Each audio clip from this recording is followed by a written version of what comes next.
Bienvenidos de nuevo a Money and Markets y cerramos el programa con algunos gráficos interesantes. Empezamos con el primero, en el que lo que vamos a ver es la situación actual de lo que es la masa monetaria a nivel global. Si vemos la masa monetaria a nivel global, no ha habido una reducción significativa. La realidad es que se sigue aumentando de una manera importante esa masa monetaria y por lo tanto el efecto sobre la inflación y sobre los mercados es importante. Cuando aumenta la masa monetaria, claramente, inmediatamente lo que vemos es ese impacto en los mercados positivo y, desde luego, también peligroso en la inflación, en la pérdida del poder adquisitivo de la moneda. Por lo tanto, conviene seguir invirtiendo porque no estamos en un periodo de agresiva contracción, sino de políticas monetarias muy acomodaticias. Vamos al siguiente gráfico y en él lo que podéis ver es otro ejemplo de eso que acabo de comentar. Todos escuchan cómo los bancos centrales están reduciendo su balance. Relativamente, es verdad que lo que vence no están comprando más activos, pero la realidad es que esa reducción de balance se queda muy lejos de reducir hasta el nivel de todo lo que se ha aumentado en estos años de expansión monetaria agresiva.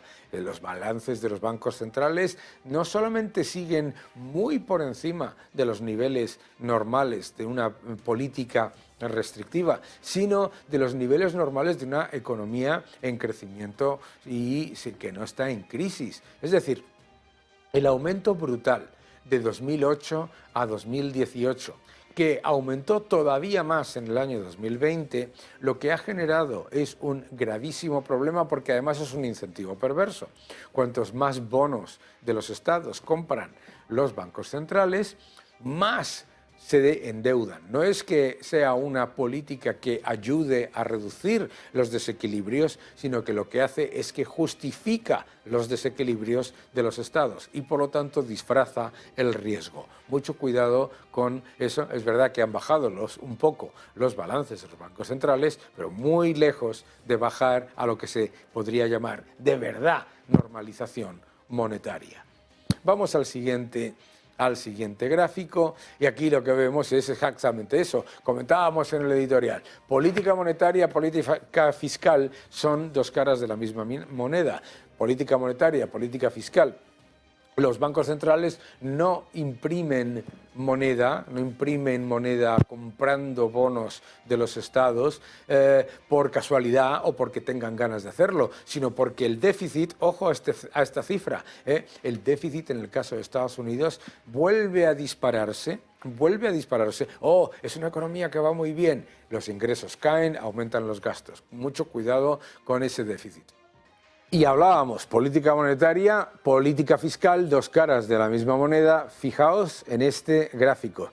El gráfico muestra lo que es el déficit de Estados Unidos. Jamás había entrado Estados Unidos en un periodo de ralentización con semejante nivel de déficit, con un déficit de ese calibre que ya supera los 500.000 millones solamente en el periodo octubre a diciembre, es decir, el déficit será superior a los 2 billones de dólares. Bueno, pues ¿qué es lo que está haciendo? Lo que está haciendo literalmente es forzar a que después la Reserva Federal va a tener que implementar de nuevo expansión monetaria y eso significa mayor riesgo de inflación. Los gobiernos no reducen la inflación, los gobiernos crean inflación y crean inflación vía déficit. Déficit es consumir muchas más unidades monetarias de lo que se recibe vía ingresos fiscales y es crear nuevo dinero. Imprimir dinero es déficit y por eso nos estamos empobreciendo de una manera tan significativa. Esto lleva luego a la destrucción de la clase media. Vamos al siguiente gráfico que muestra además que los déficits no fortalecen el crecimiento, sino lo contrario. Aquí, en estas estimaciones de la Oficina Presupuestaria del Congreso de Estados Unidos, lo que muestra es que después del aumento masivo de deuda y del déficit por parte del gobierno en Estados Unidos, ¿qué es lo que ocurre? Que la tendencia de crecimiento se reduce masivamente y que el crecimiento potencial de la economía empeora con además un aumento significativo de los impuestos, porque claro, gigantescos déficits y luego van y te suben los impuestos diciendo que hay déficit y entonces gastan mucho más, y cuando gastan mucho más tienen mayor déficit y te dicen que vuelven a subir los impuestos y te los suben a ti. Eso de que se los suben a los ricos es una tontería.